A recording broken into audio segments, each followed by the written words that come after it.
I would recommend restarting the computer because no one shuts them off in here. And editing software is really hard on computers, and it makes them glitchy.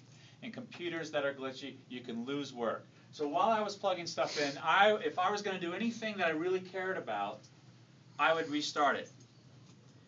If not, take your chances. I'm not going to restart it now. I'm going to take my chances. Why? Because I couldn't give a crap about the movie we're about to make. But maybe it'll glitch on us, and I'll say, "Oops, I should have restarted it." So while it's restarting is when I would plug my stuff in. So we'll simulate, restart, whatever. I'm going to, again, the USB ones are convenient because you can, they get powered by the USB, but they're slower. And when you're dealing with lots of information, it can be a real pain in the ass. So take the time.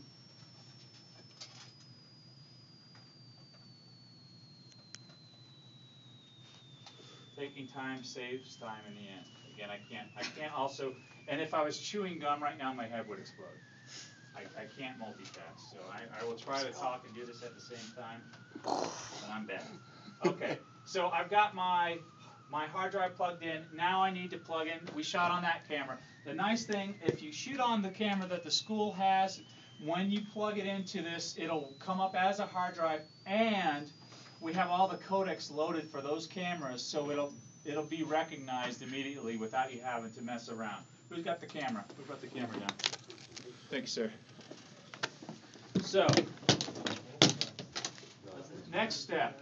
I think the other thing, these cameras are really poorly designed, and the other weird thing is it will not work unless it's plugged in. Even if the battery's fully charged, it has to be plugged into the wall. And part of the great, wonderful design, and when I say that I'm being sarcastic, of this camera is I have to open everything up to plug stuff in. So I've got to open that. I think I might even have to remove my quick release plate. I should have put that back on the tripod. I've got to open up this panel and plug it in here. Got it? And then I asked for this transfer cable. They used to all come with transfer cables, but they got lost. So you have to request the transfer cable, although some of the hard drives have the same transfer cable, so you might get lucky, but usually you just have to check it out. It over into here, it plugs in here, and then it plugs into the USB, and you'll see that very short bit of footage is going to take a long time to transfer. Now I've got it plugged in the wall. I've got it plugged in here. Now is when I turn this and put it over to PC. And it's going to say PC connection mode on my monitor, and it will show up as no name here as a hard drive. That's my hard drive name I recognize, and these are always called no name. And don't ask why it's called Bunny. You can ask. It's my wife's hard drive. I stole it from her, and her nickname is Bunny.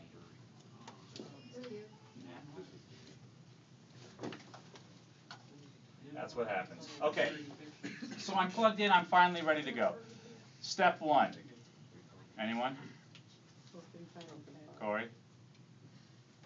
If I was already working on a project, I could double-click on the icon and would already open up that project in whatever the project I was working on, say Final Cut Pro. But I don't. I mean, I could pull one up, but that's not going to help us for this thing. So we need to open up Final Cut Pro. So they reconfigured it on me every time, so I'm going to have to probably go into Applications.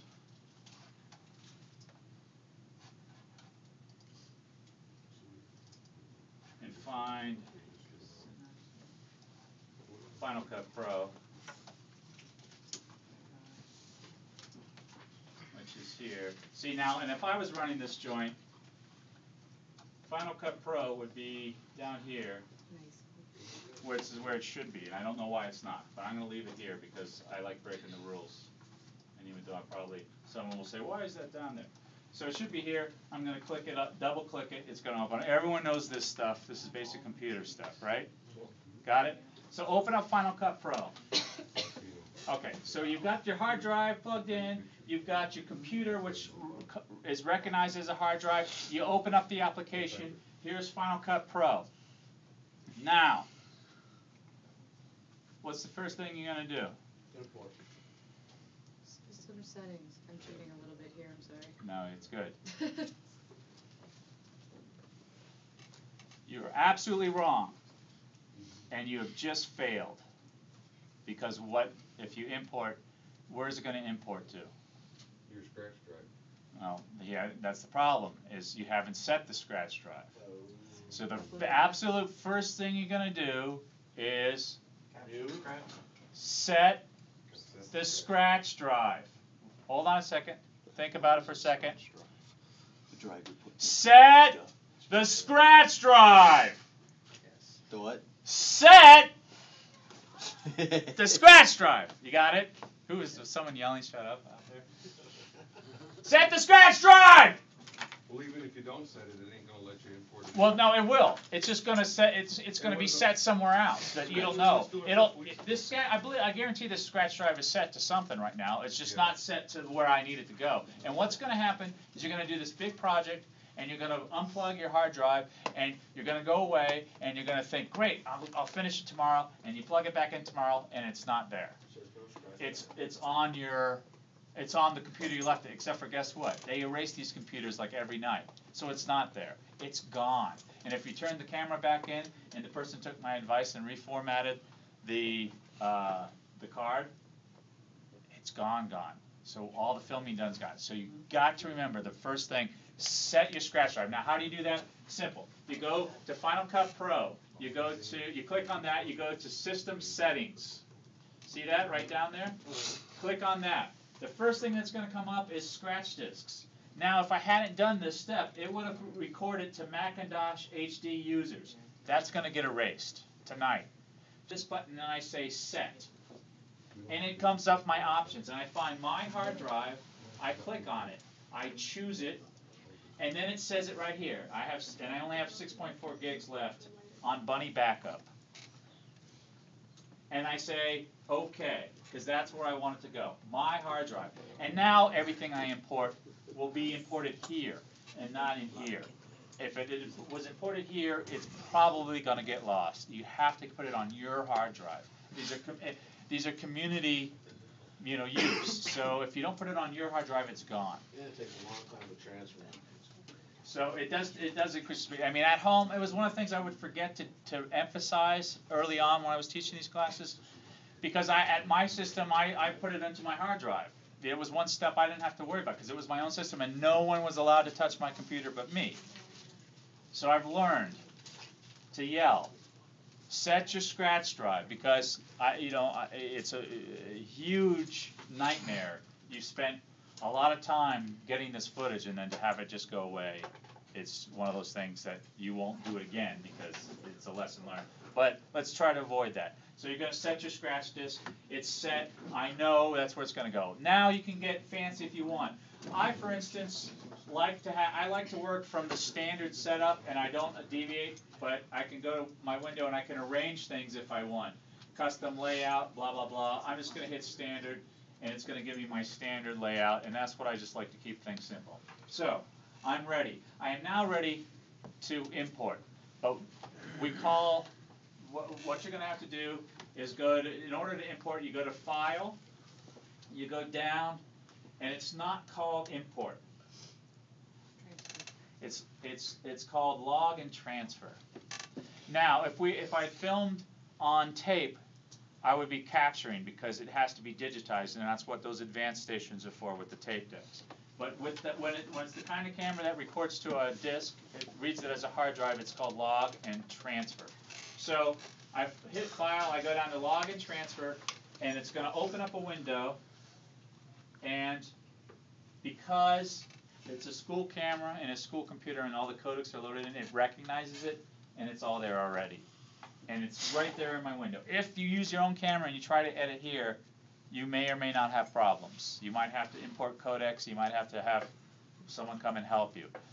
So you're taking the chances if you don't use the school computer. Yeah, I had a problem when I made a movie and put it on DVD. Yeah. And I saved it as MOV, and I also saved it as MP4. And it still, when it run, it locked everything up. Yeah. So again, I also going to encourage you guys to learn as many cameras and get used to pushing all the right buttons on all of them.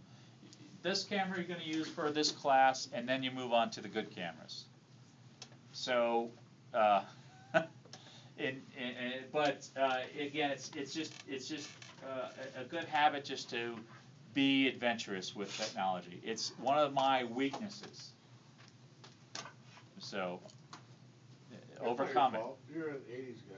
Yeah. That's all good. That's right. Okay, so there's several ways I can do this. I can select these, and this is again basic computer stuff. One's already highlighted, and I want all of them, so I can hit the shift button and highlight all and hit add selection to queue. And then with Final Cut, as a lot of things, there's like 10 ways to do everything. So, I can highlight them all and drag them down to where it says drag media there. And now it's going to automatically start transferring them into my project bin. Now they're called bins. In the old days when we used to edit on film, they were actual trash bins, lined with cloth. And the film strips would be hung on a peg, and all the extra would be down there in the bottom of this trash bin. So that's why they're still called bins, because the people who created this stuff edited the old way when they were making the software. So for each project you can have as many bins as you want. You can create bins, but for most projects, one's all you're going to need. If you're doing a feature-length film, having several bins for like part 1, part 2, part 3, in the film days, the longest you'd have would be about 15 minutes per reel. So you would have reel 1, reel 2, and movies would be, feature-length film would be somewhere between 6 and 12 reels. So a lot of filmmakers who came from film still set them up that way in reels.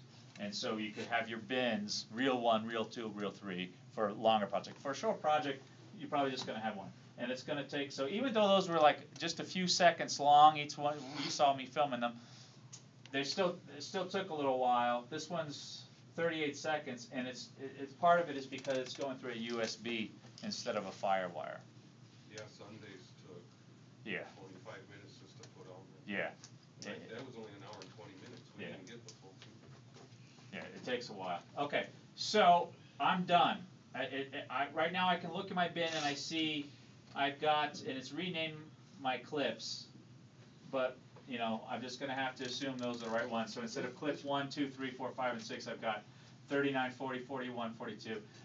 I don't know, but I can now get out of log and transfer, which is basically just closing that window, and you're out of it. Should you name them? Well, I was going to get to that. You can. And we'll start that. But before I get to that, the very first thing I do now, as a matter of habit, is until I had something in the bin, it didn't matter. But as soon as I have something in the bin that I want to save and want to keep organized, I now name my project. And I'm going to save my project to my hard drive. So I go back to File. I'm going to put Save Project As. It's going to come up. Right now it's Untitled Project. Do yourself a favor.